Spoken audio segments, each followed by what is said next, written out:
Yuk teman-teman kita satukan hati, nanti Anita akan mimpin kita dalam puji-pujian, tapi teman-teman yang lain yang tahu lagunya, kita nyanyikan sama-sama ya. Di mute ya, supaya suaranya nggak amburadul. Oke, silakan Anita. Ya, salam teman-teman, kita hari ini bisa berkumpul, dan sebentar kita akan menyanyikan satu pujian, Selidiki Aku.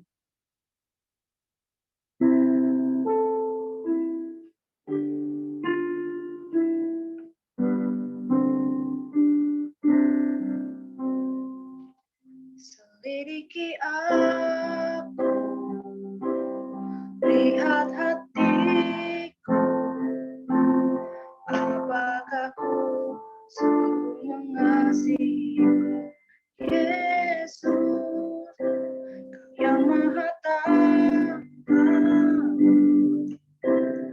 dan menilai hidup, tak ada yang tersembunyi bagimu.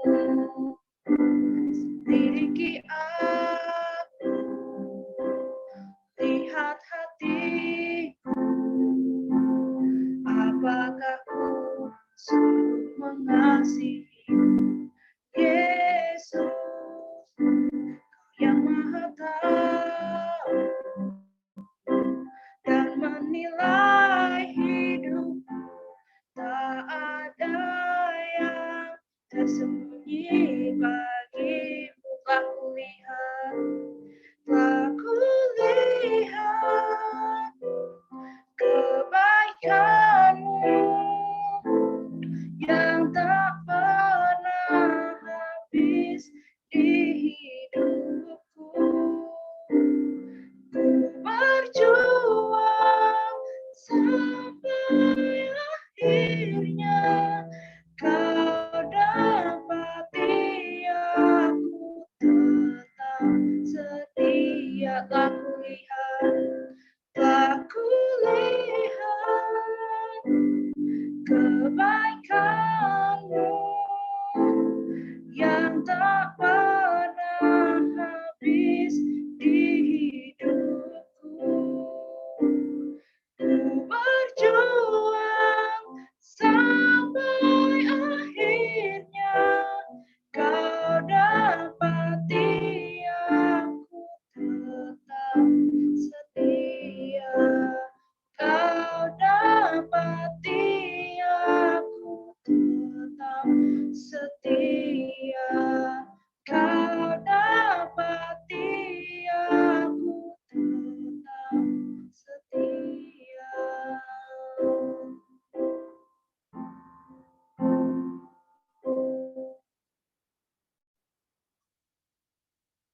Oke, selanjutnya Thomas boleh pimpin kita dalam doa. Oke, teman-teman, mari kita berdoa. Bapa di sorga, sebentar lagi kami ingin mendengarkan satu bagian dari firman-Mu. Kami juga akan sharing, berdiskusi satu sama lain. Biarlah Tuhan, Engkau yang menguasai sesi diskusi kami pada hari ini, supaya apapun yang kami diskusikan, apapun yang kami pelajari, semua bisa mendatangkan kemuliaan bagi nama-Mu. Terima kasih Tuhan, kami siap mulai home kita pada hari ini. Di dalam nama Tuhan Yesus Kristus, kami serahkan home ini ke dalam tangan kuasa-Mu. Haleluya, amin. Oh iya, aku yang sharing ya. Halo, selamat malam teman-teman semua. Malam. Yuk, Malam. yang kabarnya baik, give Malam. reaction. Give reaction yang kabarnya baik, yuk. Yang nggak baik Reaction. leave aja gitu. Oke, ini kita sebelum mulai sharing kita hari ini, aku ada satu pertanyaan. Nah, aku minta 2-3 orang ya yang jawab ya. Jadi pertanyaan itu adalah, kalau misal nih, kalian itu kayak Aladin gitu loh, ketemu sama jin yang mengabulkan semua keinginan gitu ya. Kalau misal nih kalian ketemu sama jin yang muncul dari kendi itu apa sih namanya itu? Ya itulah pokoknya jin yang mengabulkan segala keinginan itu loh. Kalau kalian misal ketemu sama jin itu, andai kalian dikasih satu kesempatan untuk meminta hal yang paling teman-teman damba-dambakan. Teman-teman mau minta apa, terus alasannya apa? Ayo, siapa yang mau cerita, mau sharing kira-kira? Oke, Excel. Silakan Excel.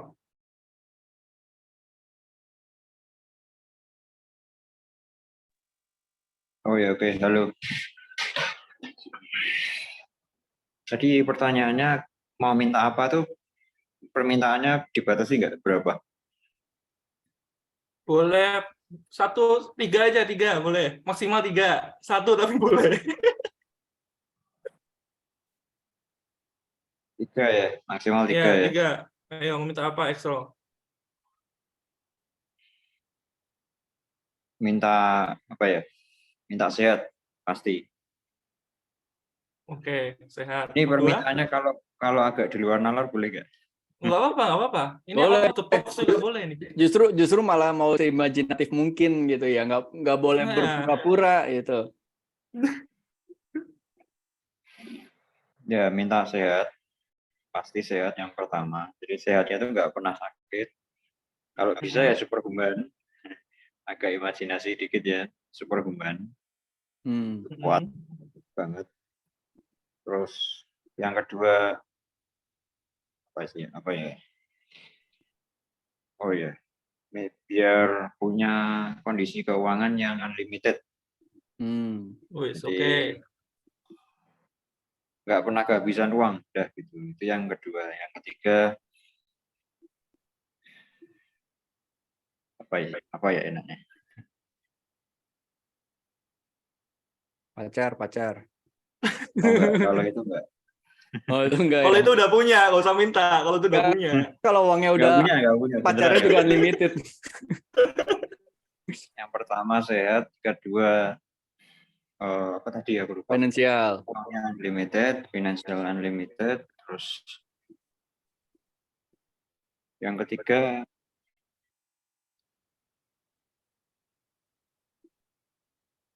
Umurnya unlimited. enggak. Kalau itu enggak. Oh, Enggak pernah ketemu Tuhan nanti malahan. oh benar. Wih. Untung masih inget Tuhan. Apa satu lagi? Bisa Esau, nafas dalam air. waktumu. Udah itu. Wow, Wih. air. Keren nih kayak Avatar nih, seru sih. Avatar dong, Avatar. Tapi kamu Seru bagian banget sih. air ya. Oke. Iya. Udah 3 aja itu. Oke, Excel. Ayo satu lagi ya. 2 orang. Jatahnya 2 orang. Cewek, Siapa? satu lagi cewek. Cewek. Ayo. Ayo, jangan malu-malu. Ini kita Ayo, jangan malu-malu. Seru-seruan aja, Sesuai aja seru-seruan. kalau misal kalian kasih 3 permintaan yang pasti dikabulkan. Kalian mau minta apa?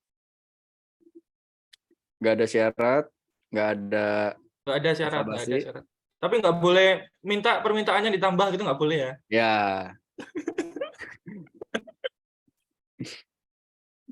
Ayo, siapa cewek? Satu perwakilan, volunteer. Ayo. Kalau nggak ada nanti privilege speaker menunjuk ini. Nggak harus 3 lah ya. Kalau mau kepikirannya satu aja nggak apa-apa. Tunjuk aja, tunjuk. Oke, berarti nunjuk Mentari yang barusan on mic. Oke, silakan. Aku tuh nggak kepikiran mau minta apa. Minta apa yang paling dipengen itu loh, yang pasti dikabulin. Minta yang imajinasi aja ya. Minta dapat pacar yang ganteng, kaya gitu ya. Wih. Itu impian semua wanita tuh kayaknya tuh. Mewakili semua wanita yang ada di sini. Terus bisa nggak usah kerja dapat duit. Ya itu cari cowok ganteng, kaya udah. Udah jadi satu ya. Satu aja cukup, itu satu aja cukup. Satu aja cukup berarti udah kayaknya. kamu berarti sama Excel itu. Waduh. Langsung. Oh, Excel juga mau punya. Iya Itu kan? duitnya unlimited loh. Iya, duitnya unlimited. Oke, kita live meeting ya. Harus sisa Excel sama Mentari. Ya udah. Itu aja lah. Oke, itu tadi ya. Jadi tadi pertanyaanku tadi itu terkait dengan sharingku hari ini. Jadi judul sharingku hari ini adalah Happily Ever After ya. Jadi kan kita ini sebagai manusia gitu, kita hidup di dunia ini, semua orang itu punya ambisi, punya cita-cita untuk mencapai stage di mana dia bisa happily ever after ya. Jadi happily ever after itu keinginan setiap orang yang dia menginginkan suatu saat hidupnya itu akan bahagia sampai seterusnya gitu. Jadi dia punya satu hal yang dia pengen dapetin, satu hal yang pengen dia raih, dan dia merasa ketika bisa meraih hal tersebut, maka dia bisa mencapai stage itu, bisa mencapai happily ever after. Nah, tadi itu kelihatan ya dari beberapa pertanyaan di awal, sharingnya Excel sama sharingnya Mentari, biasanya orang itu standarnya itu macam-macam ya. Ada yang standarnya punya uang sekian. Contoh nih, kalau aku punya uang sekian, maka hidupku pasti udah happily ever after lah. Udah nggak ada duka lagi. Udah nggak ada kesusahan lagi. Jadi kalau aku punya uang sekian, maka hidupku itu udah selesai, udah cukup. Jadi aku berjuang sampai aku bisa mencapai uang tersebut. Ada juga yang bilang kalau kita pengen hidup happily ever after, kita itu harus, ini dengeran ya suaraku ya? Hujan deras banget soalnya. Oke. Jadi kalau kita pengen happily ever after, kita itu harus dapat jodoh gitu ya. Kalau kita bisa punya jodoh cantiknya kayak Pevita Pierce gitu, maka hidup kita pasti udah sampai stage di mana hidup kita ini lengkap ya, hidup kita ini bahagia. Tapi sebenarnya itu cuman ilusi aja, teman-teman. Keinginan untuk hidup bahagia sampai selama-lamanya, happily ever after, itu tuh cuman ilusi, karena kita nggak akan pernah di dalam hidup ini mencapai stage itu. Jadi, kita kan di film-film pernah sering dipromosikan ya. Contoh nih, Cinderella. Terus dia nikah sama pangeran gitu. Pada akhirnya, Cinderella dan pangeran hidup happily ever after. Tapi sebenarnya kita nggak tahu loh. Setelah cerita itu berakhir, aku yakin Cinderella sama suaminya juga sering tengkar tuh di istana itu. Jadi bohong. Jadi happily ever after itu nggak ada, teman-teman, itu cuma ada di dongeng aja. Dan kita sekarang di tahun 2023 juga spiritnya kan seperti itu ya. Kita punya resolusi-resolusi ini. Kita punya hal-hal yang ingin kita achieve, hal-hal yang ingin kita raih di tahun 2023. Mindset-nya juga mengarah ke sini. Kita pengen capai A, B, C, D, E, karena kalau kita mencapai itu kita bisa merasa lengkap. Nah, aku baca-baca artikel di LinkedIn tuh nemu satu istilah psikologi gitu ya, yang menarik ya. Ini aku share di kolom chat. Jadi, ilusi itu namanya adalah arrival fallacy. Jadi, ini bisa dibaca di kolom chat ya. Jadi, arrival fallacy is illusion that once we make it, once we attain our goal or reach our destination, we will reach lasting happiness. Jadi berdasarkan psikologi expert ini, mindset bahwa kita harus mencapai sesuatu, baru kita bisa mencapai kebahagiaan, itu sebenarnya secara psikologis itu ilusi doang. Itu cuma bohong-bohongan doang. Dan sayangnya, kita sebagai orang Kristen seringkali terjebak nih sama ilusi satu ini, sama mindset satu ini, yang membuat kita nggak pernah merasa bersyukur di dalam hidup kita. Nah, gimana sih cara kita melihat mindset ini dari sudut pandang Alkitab ya? Nah, teman-teman, kalau kita buka Alkitab, sebenarnya ada satu kitab yang berbicara khusus tentang hal ini. Kitab apa coba? Ada yang mau nebak nggak?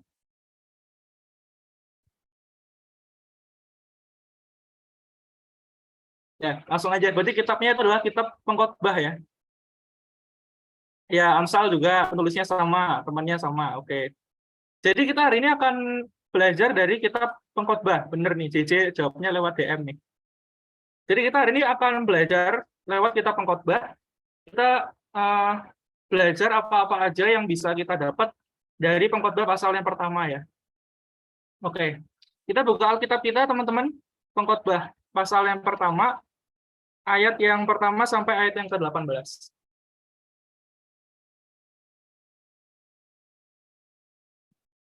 Oke.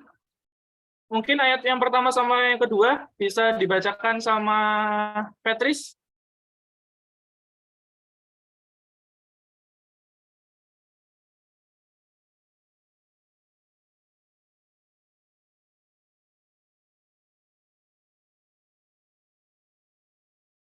Oh, oke.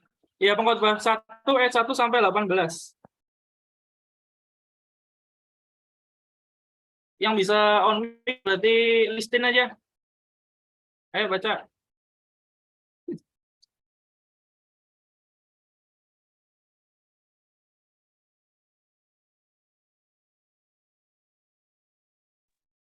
Halo listin.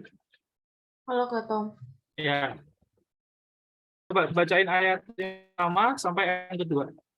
sampai ayat yang kedua. Oke. Pengkhotbah pasal 1 ayat 1 sampai kedua. Inilah perkataan pengkhotbah anak Daud, raja di Yerusalem. Kesia-siaan belaka, kata pengkhotbah, kesia-siaan belaka, segala sesuatu adalah sia-sia. Oke.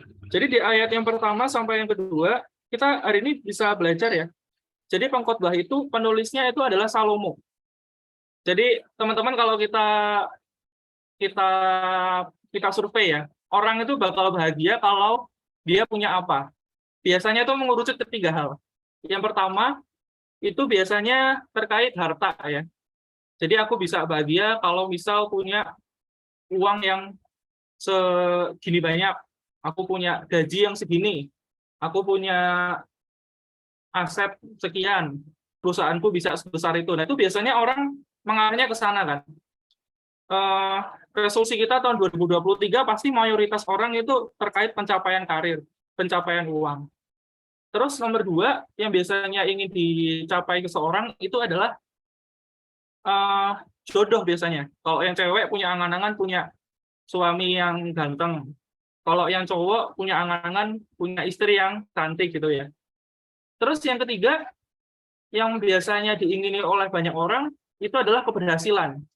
Jadi nilai diri, pride diri ya, harga diri kita diakuin oleh orang, kita punya posisi. Maka dari itu banyak orang kan mengejar posisi tertentu, supaya dia punya value nih, dia punya pride yang bisa dia tunjukin.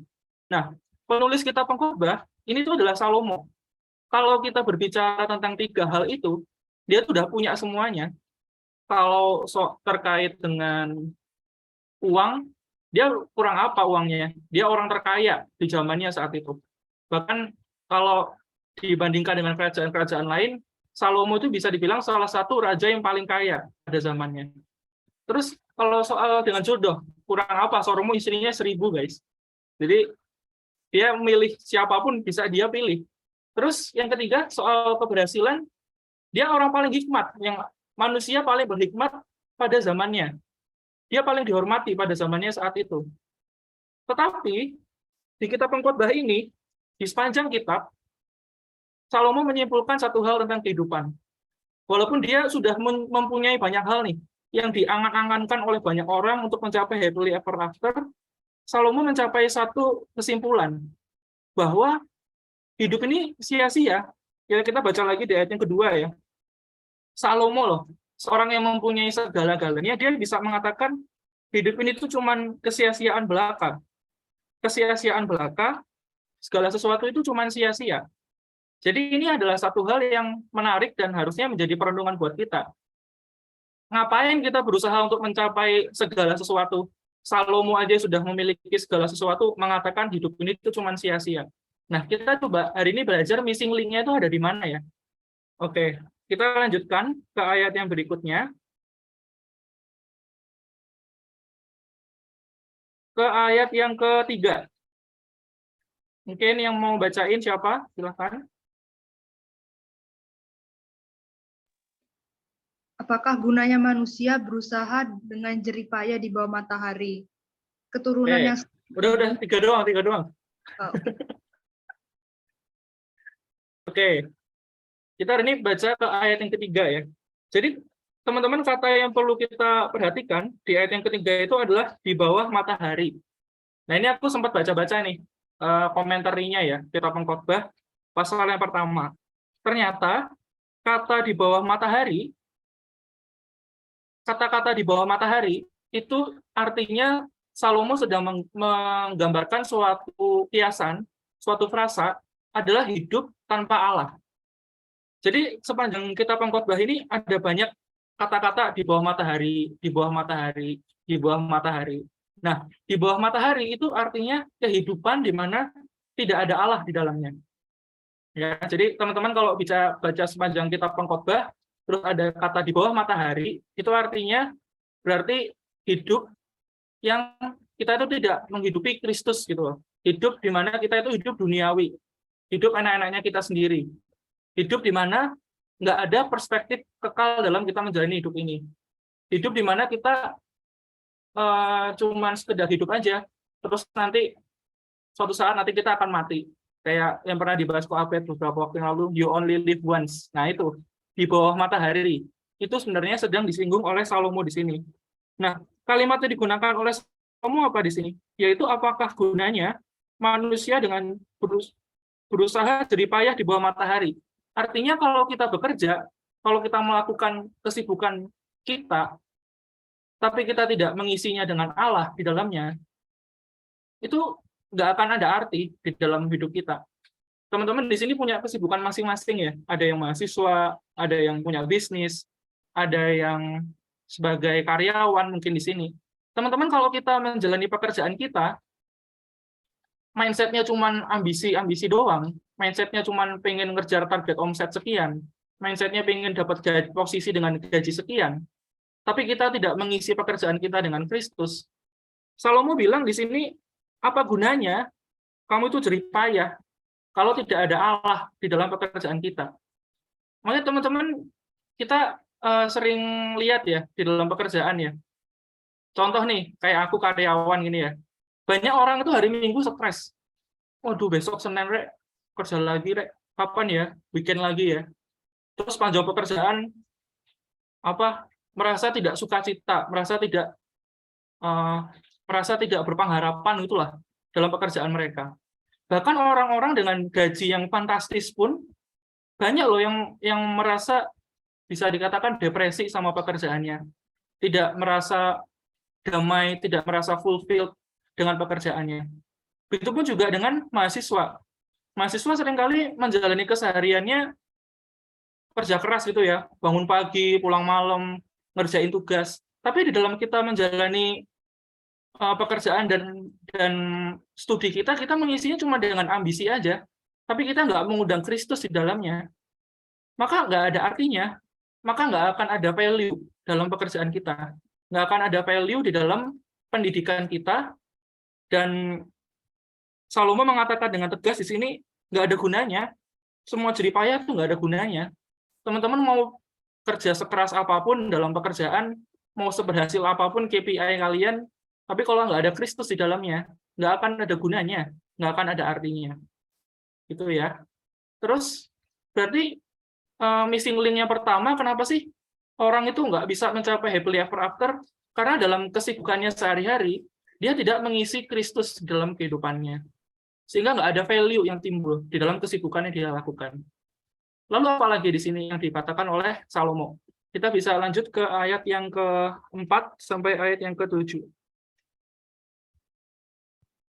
Silahkan mungkin Andre, bisa nggak Andre? Oke. Ya, 4 sampai yang ke-7. Pengkhotbah 1 ayat 4. Keturunan yang satu pergi dan keturunan yang lain datang, tetapi bumi tetap ada. Matahari terbit, matahari terbenam, lalu terburu-buru menuju tempat ia terbit kembali. Angin bertiup ke selatan, lalu berputar ke utara, terus-menerus ia berputar, dan dalam putarannya angin itu kembali. Semua sungai mengalir ke laut, tetapi laut tidak juga menjadi penuh. Kemana sungai mengalir, ke situ sungai mengalir selalu. Oke, sekian. Jadi, tadi yang pertama kan kenapa kita itu nggak akan pernah merasakan happily ever after. Karena kita tidak mengisi Allah, tidak mengisi keseharian kita dengan Kristus. Yang kedua, hari ini kita bisa belajar kenapa sih kita tidak akan pernah merasa happily ever after, karena hati kita itu tidak akan bisa dipenuhi oleh apapun. Kita baca lagi di ayat yang ke-7 ya. Jadi di ayat ke-7 di sini kan semua sungai mengalir ke laut, tetapi laut tidak juga menjadi penuh. Kemana sungai mengalir, ke situ sungai mengalir selalu. Nah, ini tuh sebenarnya Salomo sedang membuat suatu frasa, suatu alegori bahwa laut itu adalah hati manusia. Jadi Salomo di sini mengatakan bahwa hati manusia itu nggak akan pernah bisa dibuat puas oleh apapun. Ya.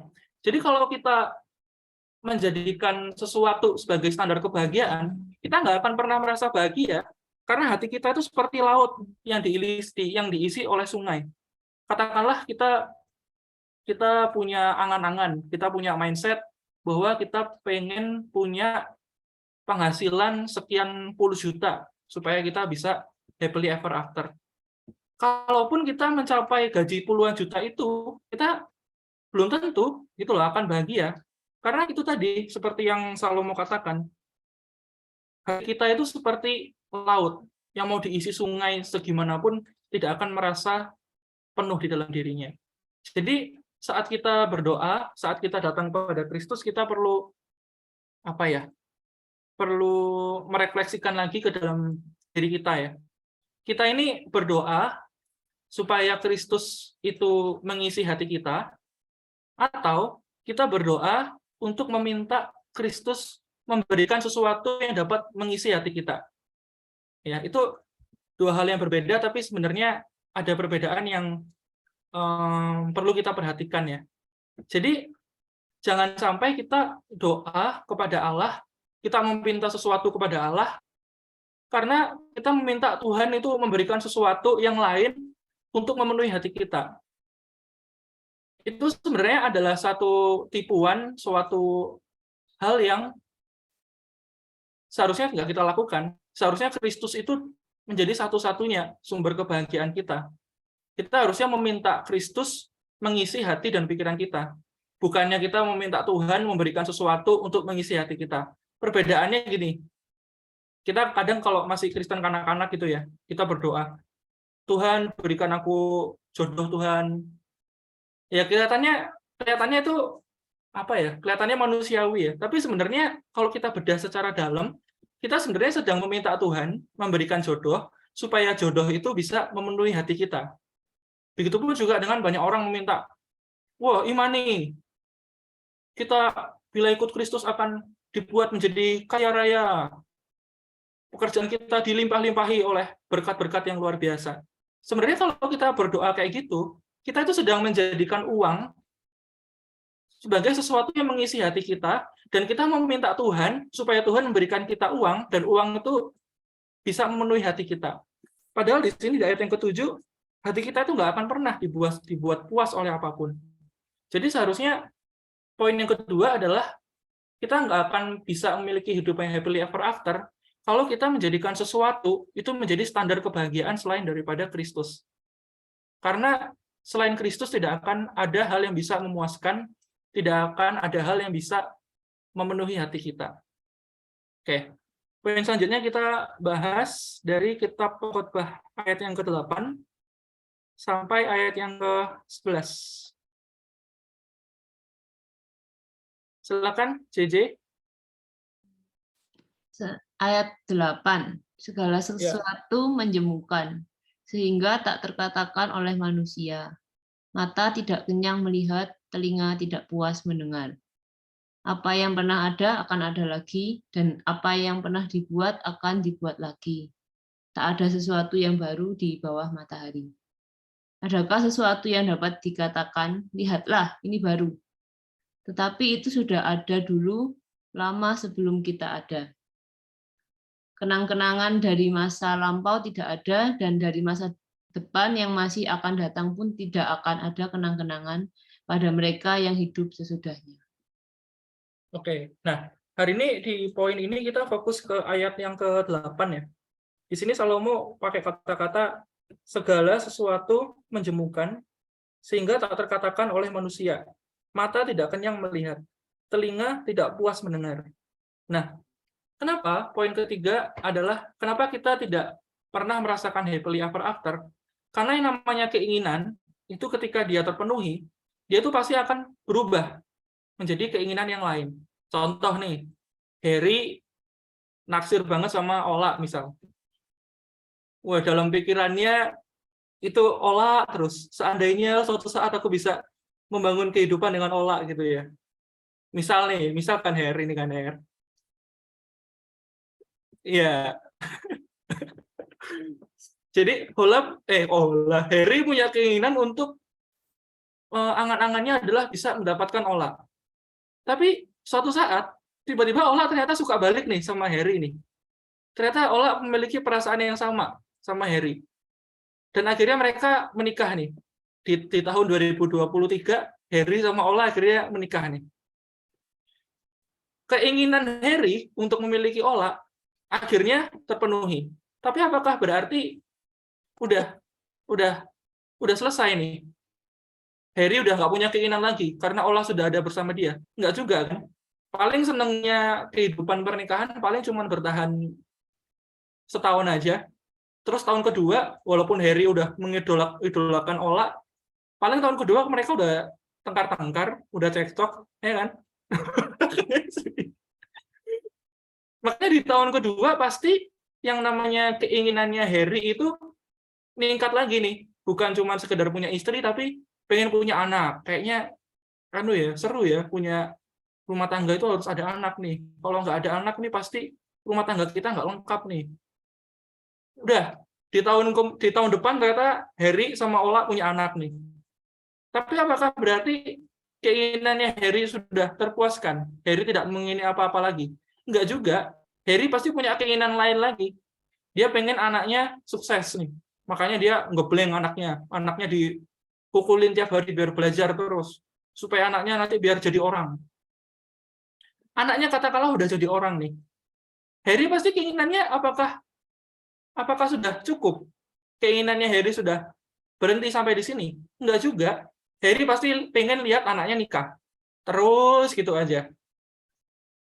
Kita nggak akan pernah sampai pada satu stage keinginan kita itu sudah terpenuhi oleh semuanya. Karena itu tadi yang dikatakan oleh Salomo ya. Segala sesuatu itu menjemukan, tak terkatakan oleh manusia. Mata itu nggak akan pernah kenyang melihat. Telinga itu tidak akan pernah puas mendengar. Termasuk juga dengan kita ya, seringkali kita kan yang mahasiswa nih, yang sudah melewati fase mahasiswa paling cuma JJ di sini ya, sama Harry nih ya, JJ sama Harry. Kita kan waktu mahasiswa kan punya satu keinginan yang kuat ya, kita pengen suatu saat bisa lulus kuliah, bisa wisuda, bisa nyari duit sendiri gitu ya. Kita punya keinginan yang kuat. Tapi ketika keinginan itu sudah terpenuhi, kita udah lulus kuliah, ternyata lulus kuliah itu nggak sebahagia itu nggak sih guys? Ya kan? JJ sama Harry ya, sama Olive. Oke. Lulus kuliah itu ternyata nggak sebahagia yang kita bayangkan waktu kita kuliah. Sehingga keinginan itu berubah lagi. Kalau aku yang kerja punya keinginan bisa punya posisi dengan gaji sekian. JJ mungkin yang usaha punya keinginan untuk omsetnya bisa sampai sekian gitu ya. Harry juga pasti punya punya ambisi bisa jadi manajernya BCA nasional gitu ya Harry ya. Jadi ambisi itu nggak akan pernah terpenuhi teman-teman. Kalaupun nih Harry ini nanti suatu saat jadi national manajernya BCA, aku yakin Harry pasti keinginannya belum berhenti. Dia pasti pengen lebih lagi. Pengen jadi presiden, pengen jadi menteri, dan lain-lain. Jadi poin yang ketiga yang bisa kita pelajari dari Salomo adalah yang namanya keinginan itu tidak akan pernah terpuaskan. Selalu akan meningkat. Selalu ada berubah-ubah saat keinginan itu sudah terpenuhi. Nah, kesimpulannya adalah kita tidak akan pernah hidup happily ever after bila kita tidak mengisi hidup kita dengan Kristus. Yang pertama, kenapa kita nggak akan ada faedahnya, nggak akan ada gunanya, kita bekerja, kita menghabiskan energi kita di dalam karir, di dalam pendidikan, di dalam studi, dan lain-lain. Tapi kalau nggak ada Kristus di dalamnya, setiap hal yang kita lakukan itu adalah sia-sia, teman-teman. Dan yang kedua, kenapa kita tidak akan pernah hidup happily ever after? Karena kita menjadikan sesuatu itu sebagai standar kebahagiaan di luar daripada Kristus. Kita menjadikan sesuatu itu, kalau kita punya itu baru kita bisa bahagia. Selama kita punya mindset kayak gitu, nggak akan pernah dalam hidup kita itu merasakan namanya bahagia. Dan yang ketiga adalah, kita nggak akan pernah merasakan kebahagiaan dalam hidup ini, karena yang namanya keinginan itu akan selalu meningkat. Keinginan itu tidak akan pernah dipenuhi. Hati kita itu memang desainnya tidak pernah merasa puas, dan hanya bisa dipuaskan oleh Kristus di dalam hidup kita. Jadi di sini kalimat penutup dari aku, kalau dunia itu pengen happily ever after kalau dia punya jodoh. Dunia pengen happily ever after kalau dia punya uang. Dunia itu juga pengen happily ever after kalau dia punya keberhasilan. Tapi kita sebagai orang Kristen harusnya kebalik. Karena kita punya Allah, karena kita punya Kristus dalam hidup kita sudah happily ever after, sekalipun kita nggak punya jodoh. Kalau kita punya Kristus dalam hidup kita sudah happily ever after sekalipun kita nggak punya uang. Kita sudah happily ever after sekalipun kita nggak punya keberhasilan. Jadi kita bisa merasa cukup, merasakan damai, merasakan sukacita dengan apapun yang kita punyai, kalau kita mengisinya dengan Kristus. Itu ya. Jadi ayo kita menjadi pribadi-pribadi yang mengisi hidup kita dengan Kristus, sehingga kita kayak lagunya Cipani ya. Kita bisa merasa bahagia hari ini, nanti, dan selamanya. Oke, terima kasih. Saya kembalikan ke host.